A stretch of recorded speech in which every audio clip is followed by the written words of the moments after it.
This is the Lone Creator YouTube. We hope this video helps. You start by getting the text source ready. Open a font app or iOS notes where you can format or paste fonts. You want Instagram open to the field you'll edit bio, caption, or story. Once done, enable any custom keyboard in Settings General Keyboard so it can be selected. Make sure you know which style you need because copying from the source preserves characters. This avoids retyping and losing special glyphs when you paste into Instagram. You now create and copy the stylized text.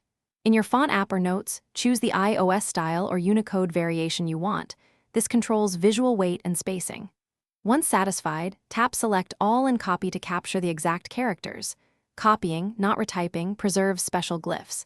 Then switch to Instagram, tap the field where you want the text, and paste. Make sure to preview the text in place because Instagram can alter spacing if spacing shifts. Finish by adjusting and saving.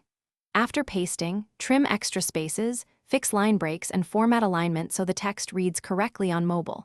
Save as a draft or preview the story. Viewing on another device helps confirm compatibility. If characters look wrong or turn into boxes, that means Instagram or the device lacks support for those glyphs. Try a different Unicode style, use plain text, or paste from a different font source. If issues persist, restart Instagram and repaste to clear cache. Thanks for watching. Consider subscribing if we helped you.